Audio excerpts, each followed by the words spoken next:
we interrupt our program to bring you this important message.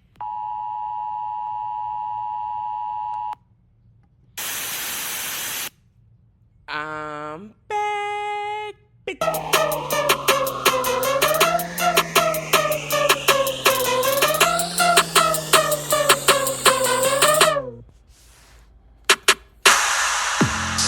That still has a nice beat to it.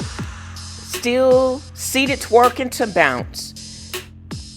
New Year, and that song still has a vibe in 2025. Also, it's time for a new intro.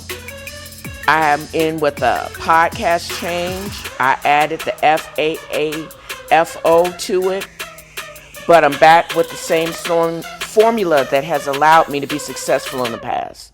I've set realistic intention. I plan on being present and following through, but I still intend to remain petty and hold grudges. Not all intentions need to be positive. Also, I will be unengaged and unbothered by people and things in my life that do not serve me. That means parasitic people, unsolicited judgments, biased newspapers, and mainstream banks. I will not apologize for maintaining my mental peace. Happy and unbothered and at peace because I'm at unbothered. All day, every day, being unbothered is my way. Join me.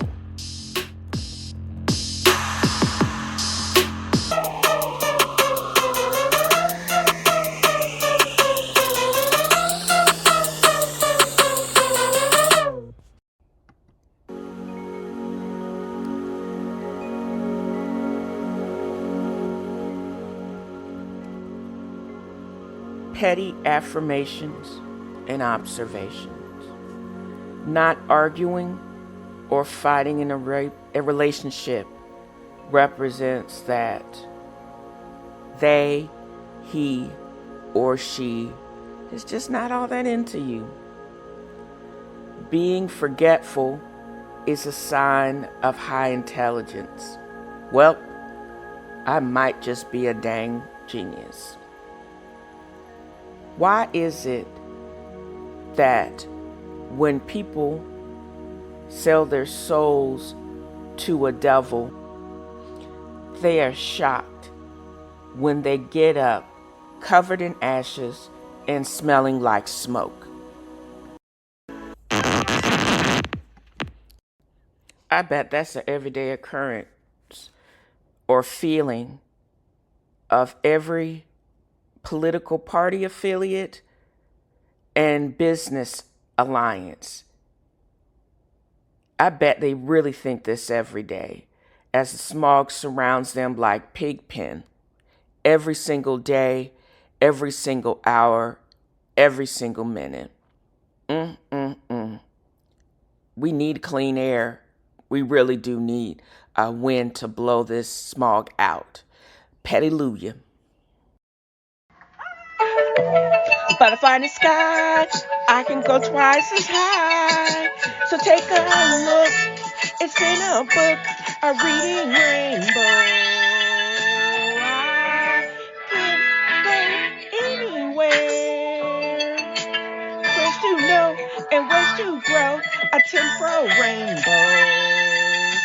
I can be anything.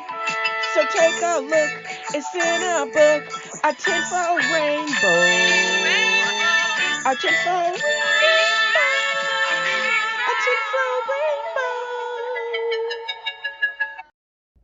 On this part or this segment of the show, what I'm reading this week, what the Fro is reading, I am continuing my breakdown of The Confidence Game by Maria Konnikova. And this actually goes with, I really am looking forward to becoming a certified fraud inspector. The world of crime it's just fascinating. How can you run a scheme for 20 years and people just blindly give you money? I mean, millions, hundreds of millions of dollars. You actually can look somebody dead in the face and just lie. What do? Crime. And that's exactly what these people are.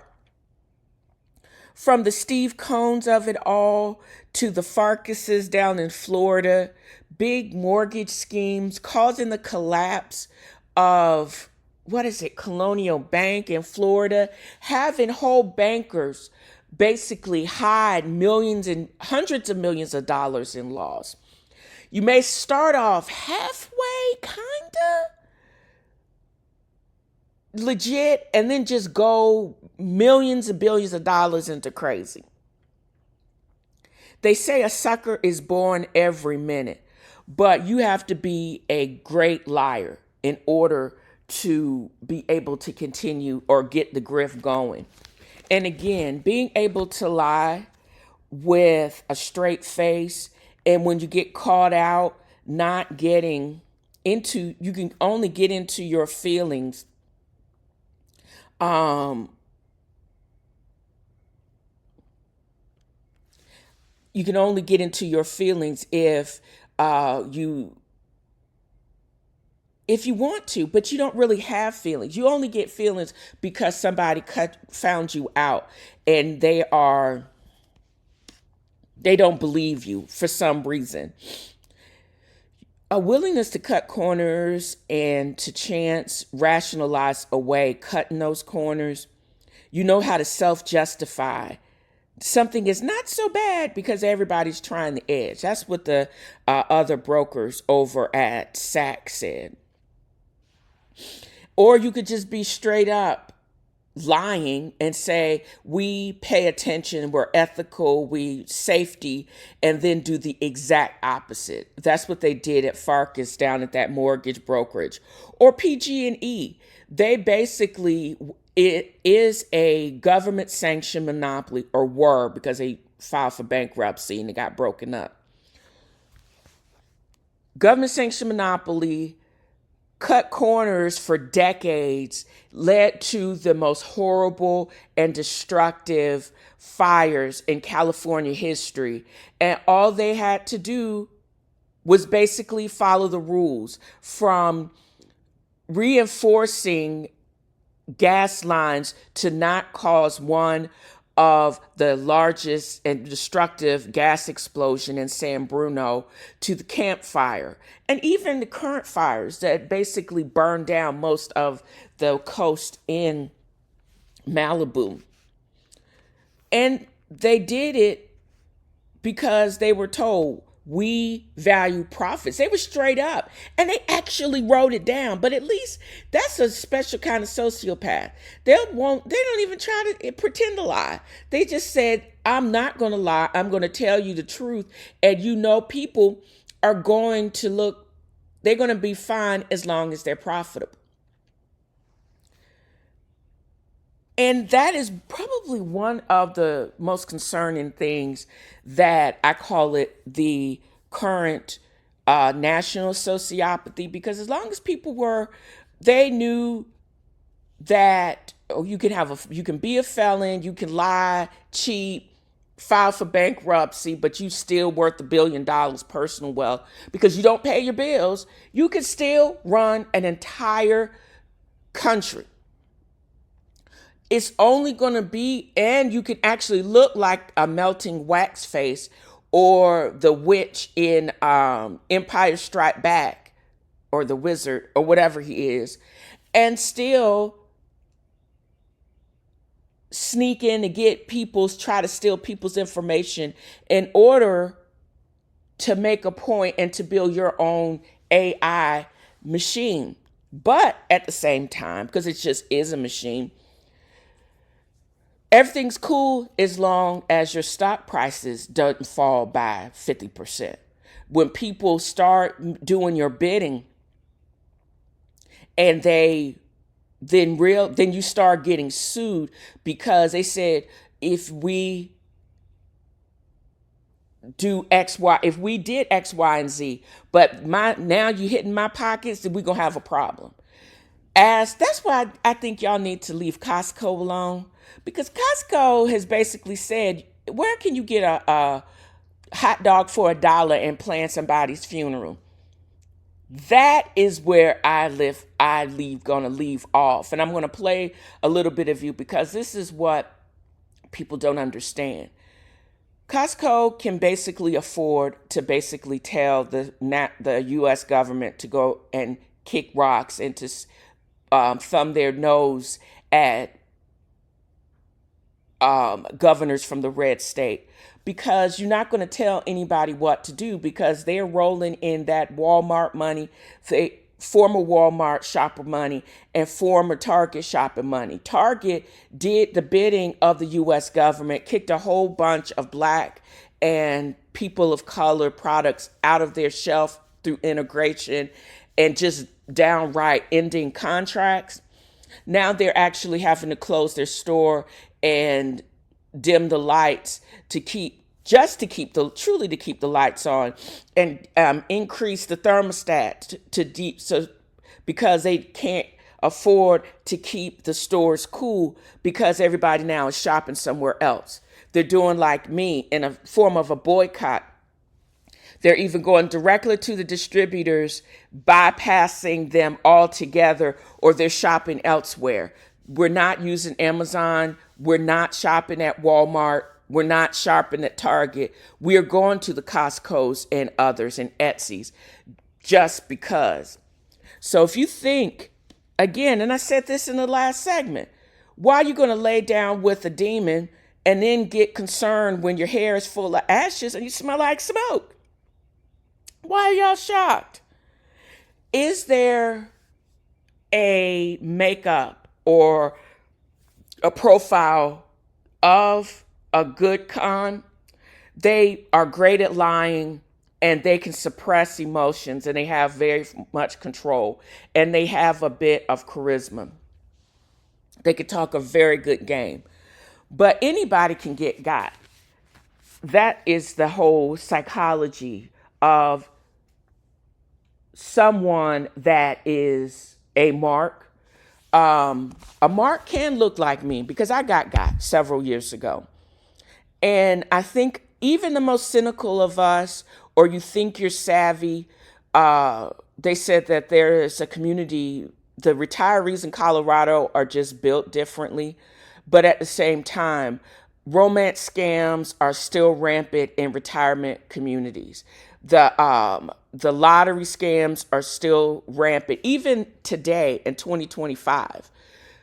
So some people have some big life changes. Either they sold a business and they're flush with money. They had somebody dead. They inherited a lot of money. They retired and their retirement account is booming.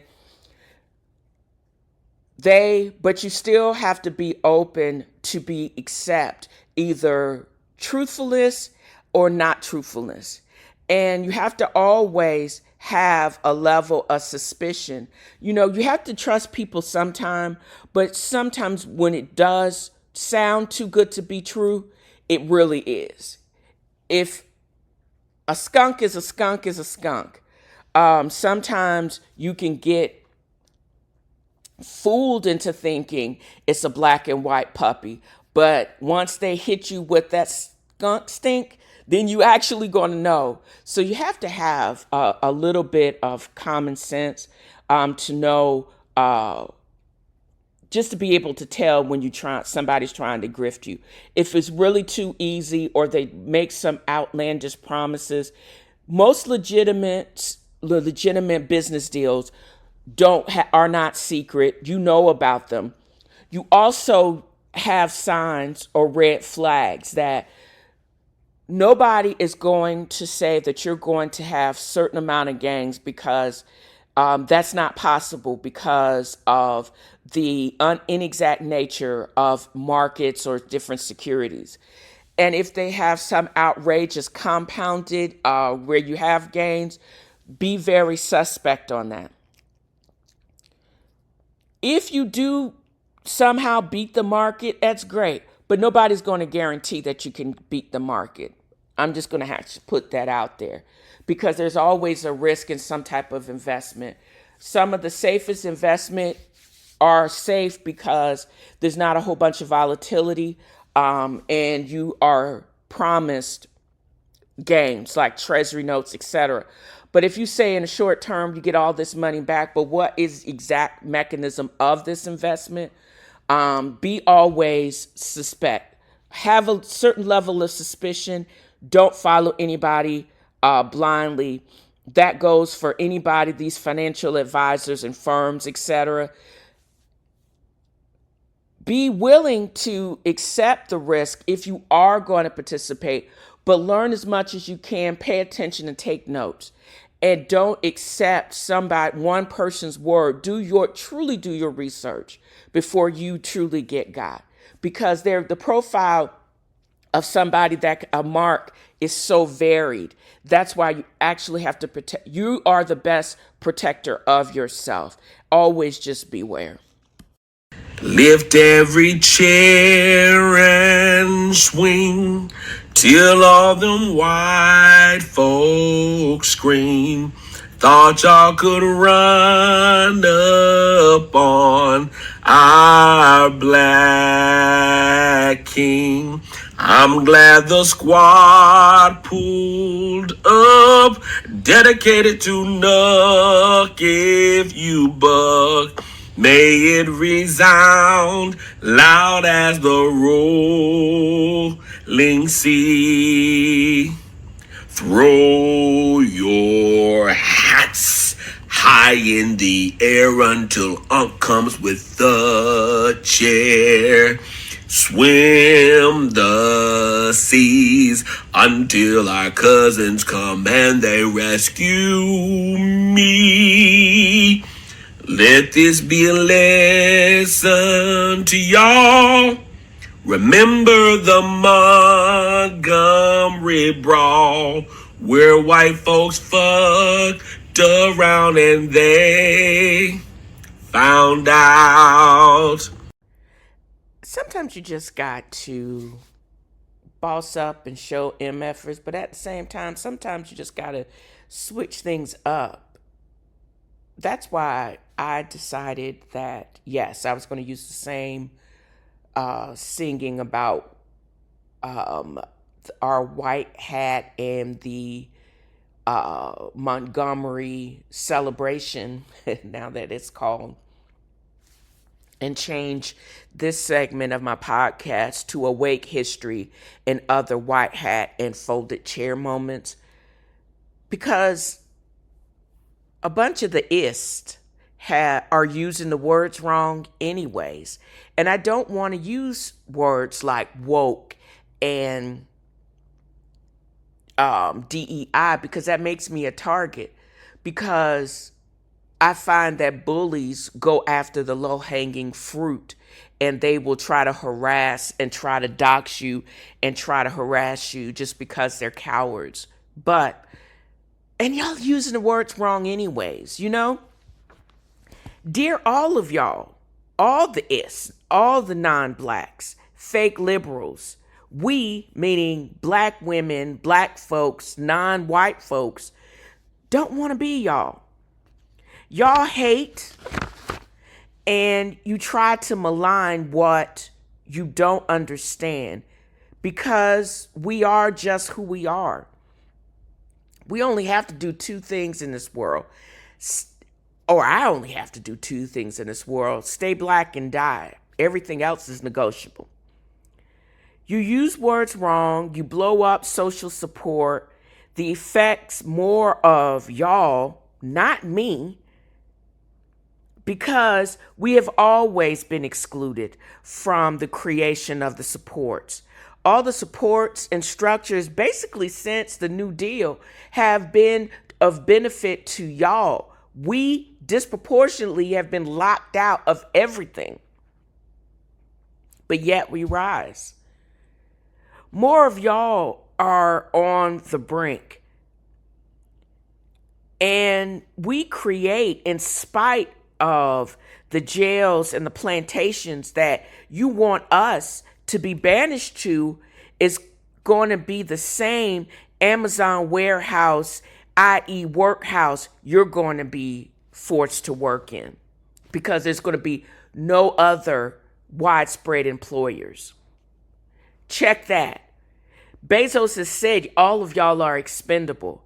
That's how they can get rid of all the Amazon, even though they got it emblazoned on their vans and on their smocks, but they're contractors, so they don't get benefits at all. And they're still locked in to produce because they're still indentured to that man. True T, it was always a racket. And they still are not going to be eligible for SNAP, disability, VA payments, etc. because, poof, all of those are going to be gone because we got the Dogen of it all, DOGE of it all, the DOGE of it all, not the DOGG of it all, wreaking havoc and blowing up every social support system that is propping up these workers. But y'all are trying to get on some get back and to get the information to be able to prop up the figment of Bitcoin imagination. But again, I digress. My people have known extreme poverty, health disparities, food deserts that have affected us all since the beginning of time. But we have enough innate memories to survive. We seek out community more than ever before. We basically have to overcome the lies, the watermelons of it all, to overcome the bouginess in order to be able to profit in this supposed recession. With a swipe of a pen, you want to blow up departments without a plan for replacement. Sad for once, you didn't lie, and you are the great liar.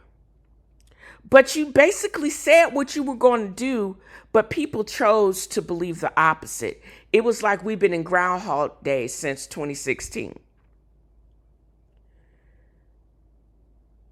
We always have been outside.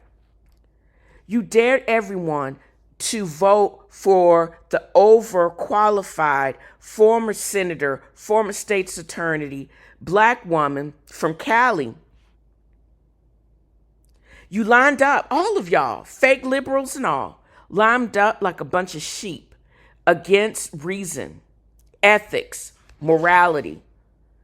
But y'all need to calm down now because this is what you voted for. See, I know myself. I know who I voted for. I know what was right. I read between the lines. I read the lines. I listened to a certain extent what you had to say because I knew all of it was lies. But I had to know, I only knew it was lies because I had the proof of what you were saying and knew not to believe any of y'all. I can only take what passes for news these days in small doses. I know you're going to say stupid, incentive things, incinerators things, to basically deflect from the cowardice and ineptitude. Bro, what are you hiding is what I always think. I deleted my Twitter account because I don't believe X is stupid. I'm not on Facebook like that. And I'm also dialing back auto posts from what social media platforms I actually still halfway passively observe in, like Threads and Blue Sky. Boycotts are allowing me to research and find great alternative. Saving money by closing account, changing insurance, paying off and closing credit card accounts. I'm making my money work for me. I'm investing to protest. I know I'm starting to learn better what short selling is, 5 times signals are, and legally running motherfuckers' pockets. Those are my white hat signals. The list of protests and boycotts are becoming my short sale list. Just saying. I'm always hopeful. I'm not yielding to the chaos because I don't have time or attention for that. I refuse that. I will be petty always, but not paralyzed by it or fear. We're a messy bunch, the shady bunch, the shady bunch. I hope for checks is worth being part of the shady bunch. This week seemed to be kind of long, but several interesting things have happened. And it just also seemed like they've been wilding in true Real Housewife fashion. I didn't see it until recently, but there has been a trailer that dropped for the reunion for Real Housewives of Beverly Hills. And I think it dropped right before the season finale in St. Lucia. All I know is I thought Erica Jane, Bose, even Dorit looked really good in those feathers and barely covered G-strings and bikinis. I pointed out online that, yeah, I'm straight and not on the DL, but damn, Erica Jane looked good. But it just seemed that, contrary to what Bose wanted, from the boat ride to the room selection to what's her name, Sutton pouting, it just seemed to be kind of lackluster. I mean, there were moments of funny and there were like moments of flash and beauty and just really fun that you, and grandeur and opulence that you could expect from Real Housewives of Beverly Hills. But then it was met with kind of, performative in certain things, like Kathy Hilton being a ditzy rich white woman with hot flashes and putting on her own makeup, and it just was a lot. And then in the middle of it all, we had the trailer for the reunion dropped, and it looked like Erica Jane was gathering all the girls, which I completely appreciate, and then saying that Garcelle was kind of uninteresting. And I need to know more about that because it seems like a lot is done off camera. And those are the moments that you realize in reality TV. I just basically watched season 5, which seems like should be the template of how you're supposed to be on reality TV. How Kim and her wig didn't get a pass on This is Real Housewives of Atlanta season 5. Kim and her wig didn't get a pass because the rest of the cast basically said, if she does not show up and just be truthful for once, we're not filming. They basically had to boycott her and her wig and her antics. How Kenya Moore, the Moorman of it all, basically having her fan and popping her fan, how is that apropos for the times that we're living in now? How Portia basically being Cordell Stewart's beard, and she was wanting to portray the good wife to basically pump him up and to, solidify her space on that cast. not knowing how many actual days there are in a year. Those little gems. And how disrespectful Hood Rat Apollo Nida is. How shady and fake F.A.A.F.O was. And how Nene basically thumbed her nose to the other girls, even though she was on 2 different shows, Glee and The New Normal, making the rounds and appearances on Broadway, getting Greg made his, God rest his soul, leaks to repropose to her after they had actually gotten on the show. I think he lost the grip, and then they got divorced, and then he reproposed and they rekindled. All of that. The fake relationship with Walter, with Kenya, how they showed up, continued to take it all, body blow by body blow, being called a whore, all of these weird stuff, and they all showed up to one of the highest rated seasons. And then we have Fancy Garcelle of it all, just because she declared herself the fan favorite, and she was probably for 3.5, maybe 4 years, 4 seasons of Real Housewives of Beverly Hills. And then she says, I'm good. I got my lifetime money. I don't need this anymore. But she has to realize that although she really was dissed and maligned by Sutton's mother, who I believe is a roving racist, Sutton, that was her alliance. And it was true what Carlos and the rest of the Raindrops said. Y'all had an alliance, but Trilltree, if you really have quit Real Housewives of Beverly Hills, Sutton ain't gonna dial or be what you need in a real friend to be. Your real friends are going to call you and check in on you, but that white girl ain't going to call and check in on you because she wants to get in and be accepted by the Kyle Richards and the Kathy Hiltons of it all. Garcelle, Sutton, and I think she realized this.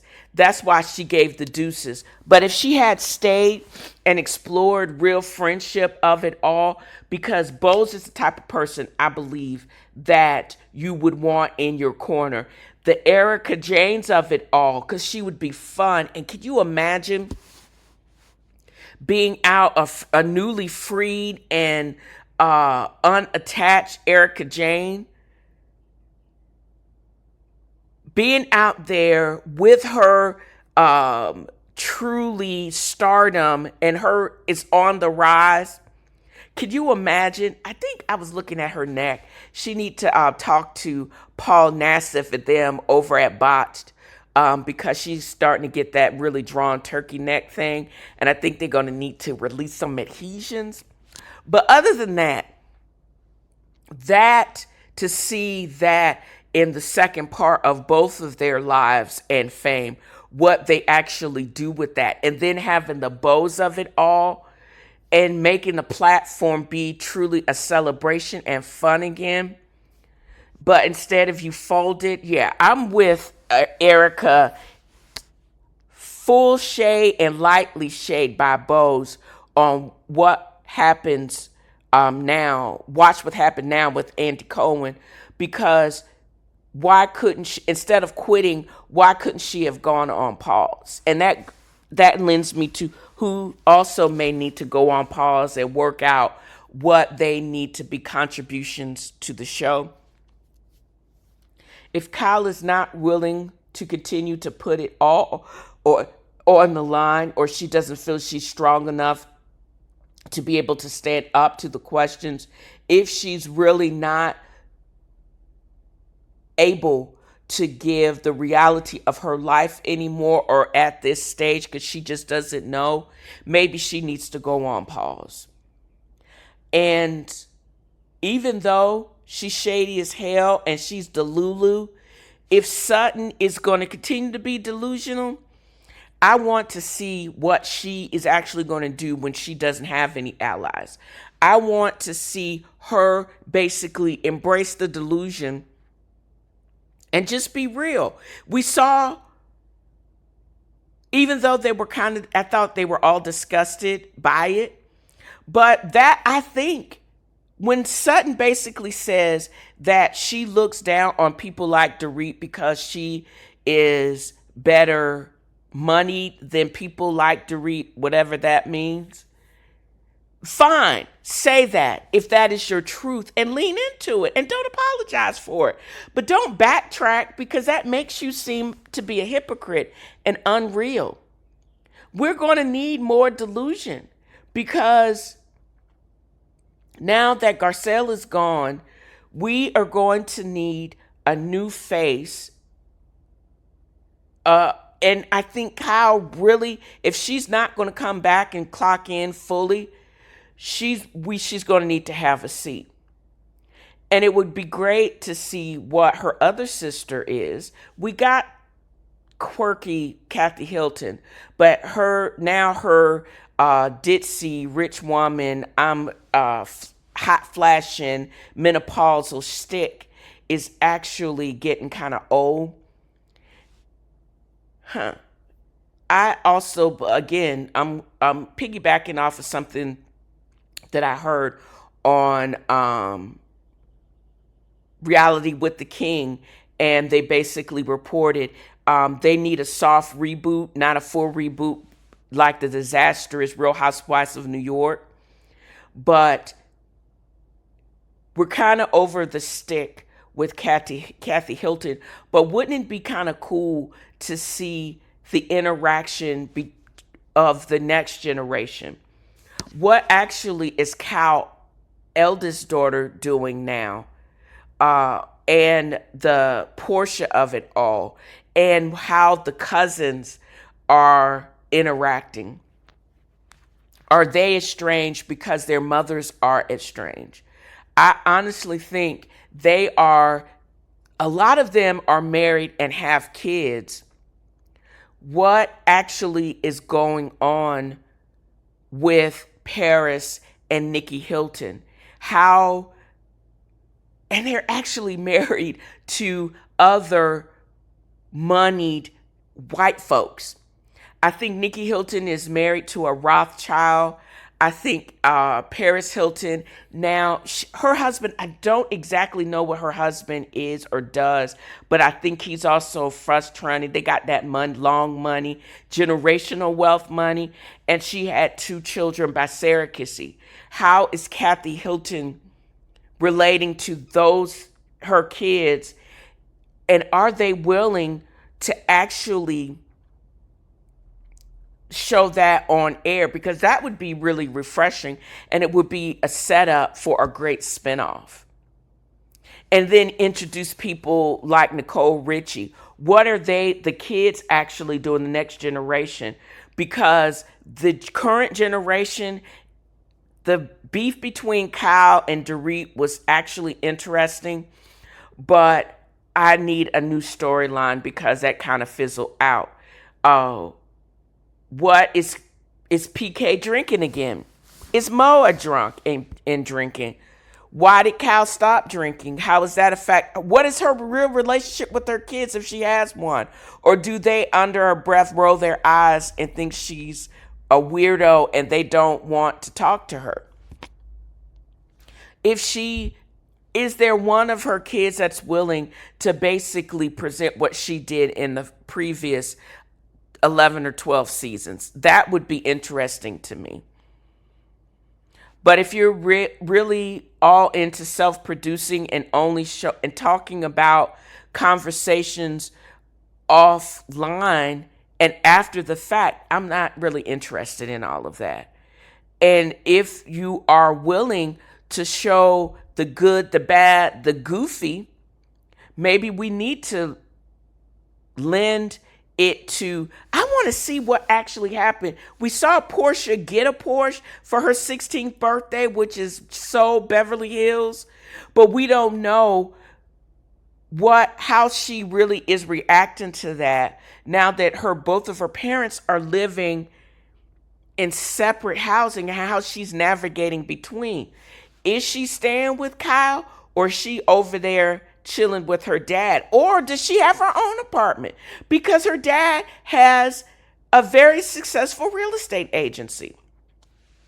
I do want to see how the house that she worked and the home that she built and created by herself after 20 some odd years of working burned to the ground, how she, as a former executive, is navigating all of that. That kind of stuff, although it's kind of sad, I think she would make it look glamorous. And her bounce back, I'm so willing to see that. But all this other self-produced stuff, I don't really need to see that. And I want to see Garcelle. I want to see you win. It would have been cool seeing you react on the show to your new grandchild. And how is your son doing? Or did he fall off the wagon? And if he did fall off the wagon, how is he managing that now that he has a newborn? And who is that newborn by? That's the question I have, girl. Because I thought his previous baby mamas, I don't think it's the same mama of this little kid. So y'all gonna have to, that's the kind of stuff I would like to know. And it's not dirty and it's glamorous, but y'all make it look good because y'all are beautiful, strong women. And I think a balance of them both is called for. But didn't you kind of sign up for us knowing the nitty-gritty details of your reality or just snippets of it? But this also being, the days are over of being confessional assassins. We're going to need to see more reality to people's face. This acceptance of side talking by mouth, nobody is with that anymore. Girl, they snatching peaches and edges, bringing the juice and shade, and kicking MFers to the basement. At Real Housewife of Atlanta, or Atlanta, is back, and I am here for it. You know, I did not anticipate this from Real Housewives of Atlanta. I think the shift is in the air. I think in previous episodes, I made no excuses that I was not impressed with Marlo Hampton having a peach, although I liked, what's her name? The track star. I thought she was cool. I did not know what Drew was doing. I thought she was being performative. Sheree and her sheen of it all was funny, but it was, again, performative. And I thought it was a little bit fake. And I completely agreed with the Moorman of it all, Kenya Moore, saying y'all are ruining the show and declassing the show. That's what Nene Leakes said. And it was very interesting that I knew a shakeup was coming because one, it had gone on pause for almost 2 years. Candy said she wasn't coming back. That's when everybody started talking about Phaedra Parks coming back, possibly. But I knew she had been on Married to Medicine, but she was only showing up to get her check, to be in the scene and twirl and go away. She really didn't have a significant part. Her alliances were very surface. She basically kicked Quad to the curb. She got played by Apollo and his now soon-to-be ex-wife. But she evidently did well on Traders, had been on Dancing with the Stars. So it wasn't, even though she was put on pause after season 9 and she lied on Candy, she was still in the Bravo zeitgeist that she was able to actually come back and got evidently a lucrative contract that she gave the deuces to Married to Medicine, even though they shaded Real Housewives of Atlanta. Crab mentality. How can you basically turn up your nose to the mess of it all when y'all just as messy. Y'all just have medical degrees, but I digress. And she only was present and used it appropriately because the show that she was on gave them the platform and the start, because nobody was checking for black women in medicine. Girl, really? So now y'all gonna shade once she basically gave you the deuces and ran back and got an even more lucrative contract that kept all of y'all going? Girl, bye. That's why she basically went off on y'all for that reason. And she's still on the cast photo, unlike Kenya Moore. So this is what I see. And y'all are going to hear Real Housewives of Atlanta playing in the background, because I am going to be talking about going around to come around. The P. Willie timeline. Portia Williams married Simon Gabadia. I believe it was after she basically got arrested a couple of times protesting in Kentucky, after she swam in homegirl's pool, had a dramatic 2-part wedding of it all, and everybody was excited about her coming back and bringing opulence back to Atlanta, because if they had or been allowed or thought to dig deeper into the production of it all, they would have, and now I'm seeing that there were several potential housewives that are that girl that we knew of more so than Portia. But y'all, the strict 2T is when Portia came on and she was married to squarehead Cordell Stewart, there was a facade of positivity in her being a loving housewife at that time. And he played her. He wanted a trophy wife. She was supposed to stay and not become a reality star. She was supposed to actually just did all of that in the house and not shine brightly. She was not supposed to have her own life. And she may have initially married for love and was promised this great life. And that's what she was supposed to basically fill in and play that role. But other mechanisms or other things came to real. And they broke up, and he basically broke up with her on Twitter.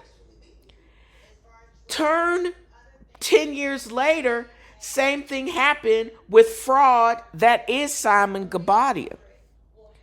Then, but you have to look through her other relationship, from the stripper she screwed in South Carolina to Dennis the hot dog man.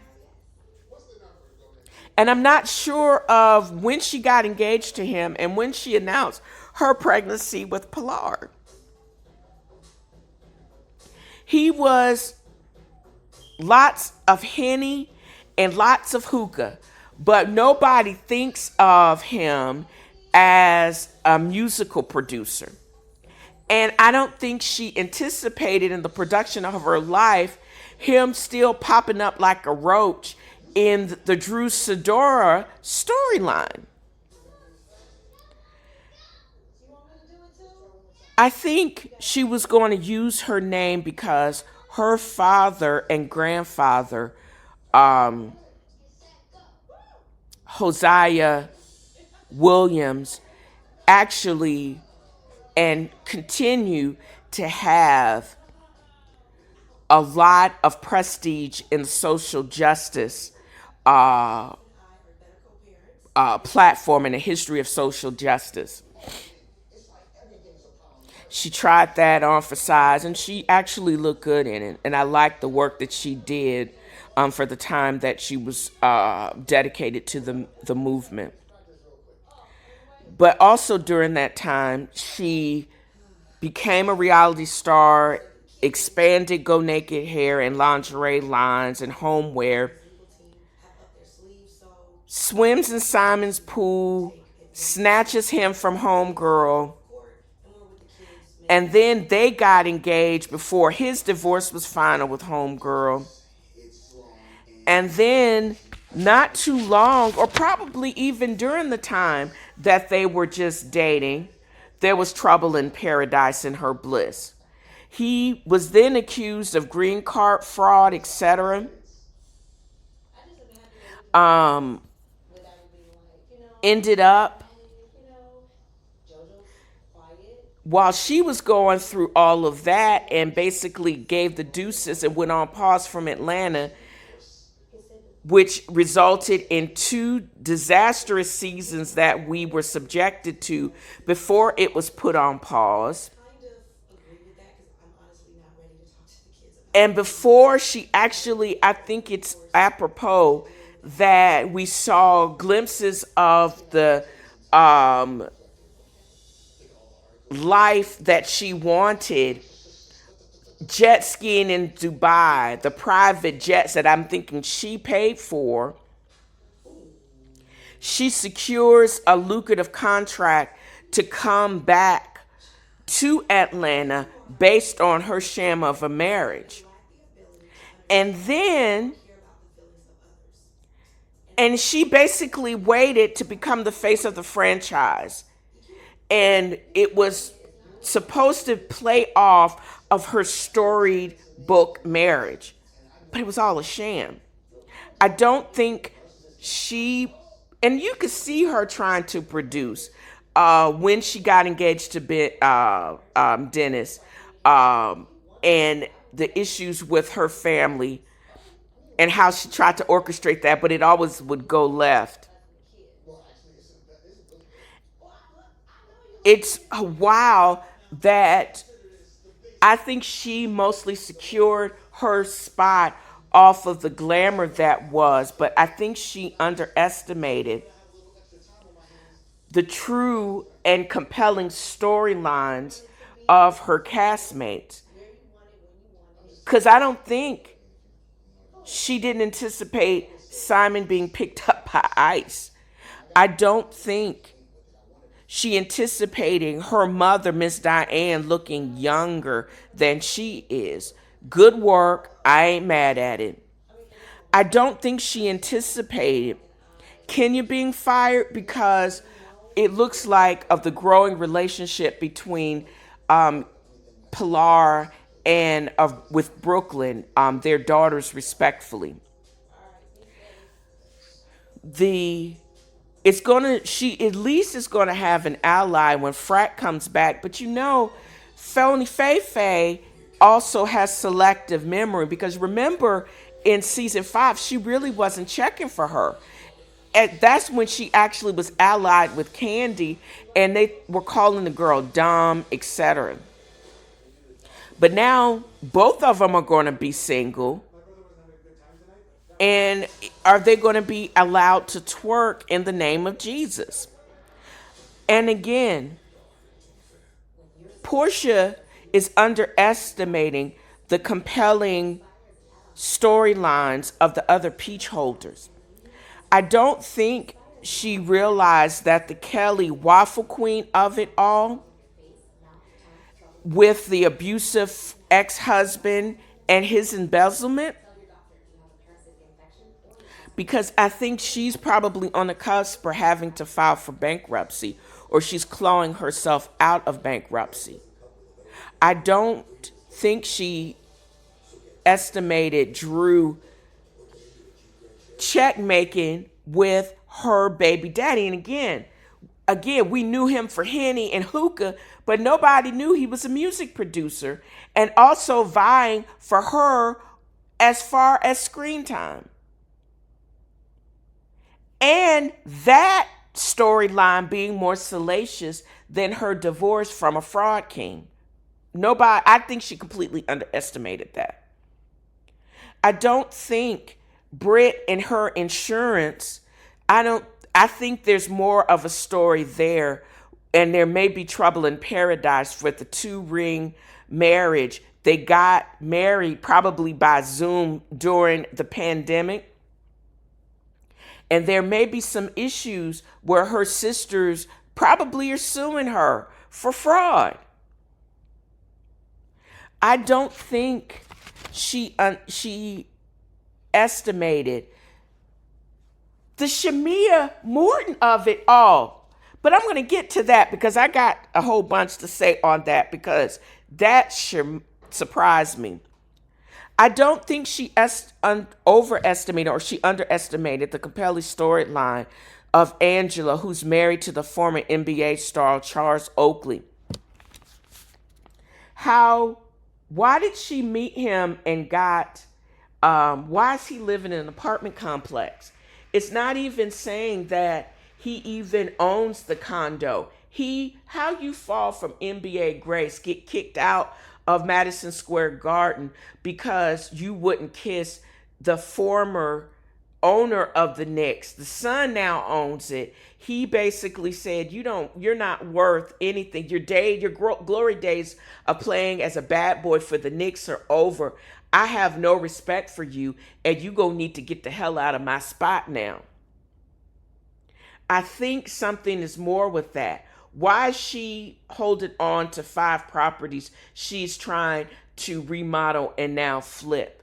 Was she caught up in some the go-go days? Is this a holdover from the housing bubble from 2008? What are we saying here? I don't get it.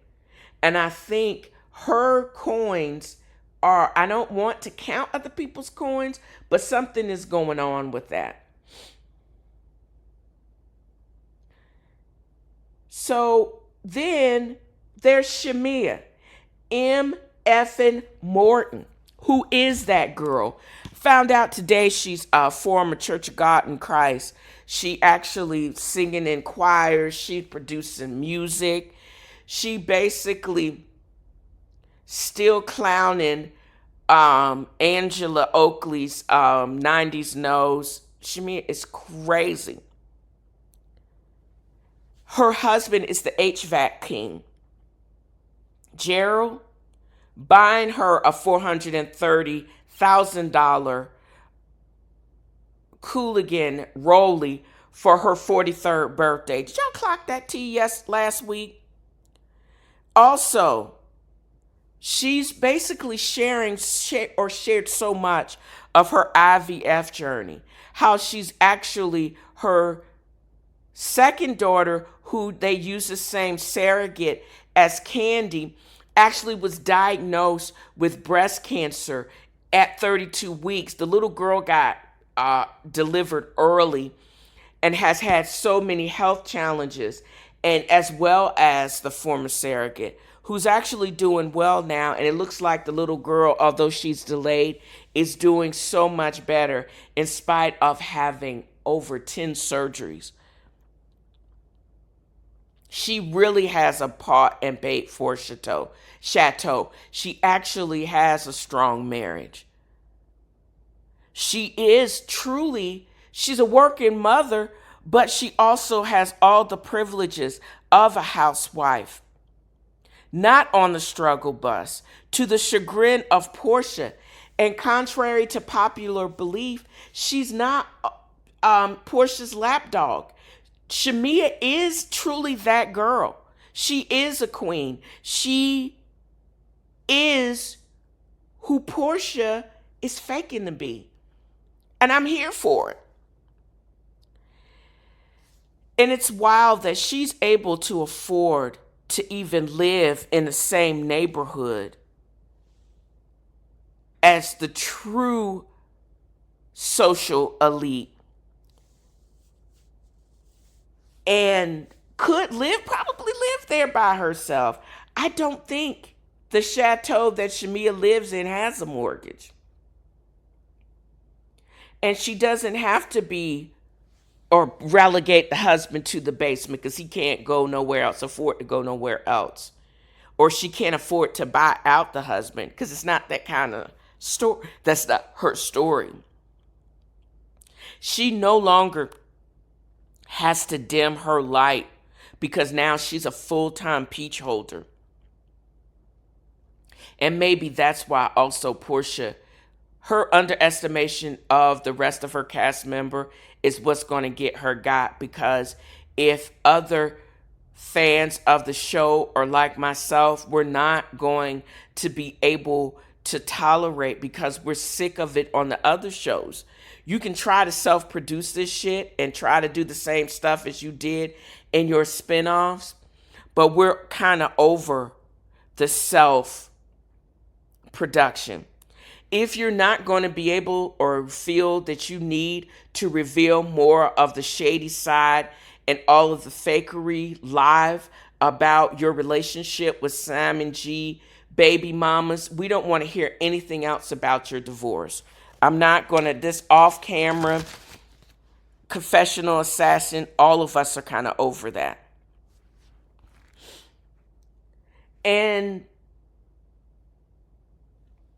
it would be kind of interesting to find out that Simon did not anticipate the prenup that he may have wanted you to sign is what is going to save you from him coming after your coins. I don't think she anticipated the fraud of the relationship would be what would tear their marriage apart. Because I don't think he anticipated that she found out about all of this, or all of this would come to fruition before he could cash in. So, with that said, if they continue to give us the real part and not manufactured of these women's life, I think Sonya Taylor Ross is the track star, the 4-time Olympic gold medalist that I thought really wasn't truly made for reality TV. But her husband was fine and her kids were cute. But I digress. Anywho, I don't think Portia nor did Simon anticipate the treasure trove of storylines that she's going to actually have to be able to navigate in and expand upon, because those women are clocked in and they're not coming to play. Nobody's going to dim their light so she can shine. Cordell didn't do it. Dennis didn't do it and is not doing it now. And if he still has not been deported, Simon Gabadia didn't do it. You're going to have to find your way to make the impact and be able to make and earn the money that Bravo is going to pay you, or they're going to snatch that peach back. And you're going to so fast that you ain't going to have time to make peach juice. I'm just saying, girl. Portia, get it together and figure out if you're going to enhance somebody else's storyline, or are you going to reveal the nitty-gritty details of your divorce, how to navigate and co-parent, and be able to show the other positive as well as negative relationship, if you even had one. And that could be compelling too, how you never even had time to develop a relationship, because he was married 4 or 5 times before. What relationship do you have with his other children? Did you have to go through an ectopic pregnancy? What were your pregnancy plans with Simon, if anything? Did you actually miscarry like Shamia did? How did you recover from that? We don't want to see it. We're over manufactured self-production. That is the death knell to a reality star. And if you lean too much or read all the comments and try to adjust accordingly, that can also be the death knell to truly a reality star. So which is it, girl? What are we going to get? Are we going to get the P. Willie of bygone days that thought there were 265 days in the year? Or are we going to get the real Pilar's mom, how to co-parent with Hookah King as you're divorcing from a fraud? All of those things are compelling. Depends on how you want to play it. Oh, up, up, up, up, up, up. You can take the girl out of the hood, but you can't take hood music out the girl. But I'm going to end this with a word, just as I started this podcast. Do or do not do. There is no try. And that's a word from Yoda. I hope I have conveyed just how much fun I have had in creating this podcast. I've got my mojo back. Just set your intention or reset your intention. It could be daily if necessary. Mine is peace. No mental dumping over here. If I'm acting like I'm not listening, I'm probably not. I'm not your therapist. I'm not a therapist. Keep the crazy to yourself, child. You do you and leave me be. The sooner you figure that ish out, the happy you will be. So this is what I want to convey in this podcast. And that wraps another of F.A.A.F.O has a fro. Join me next time as I throw shade and point out the shade and simply have fun. Y'all have a great new year.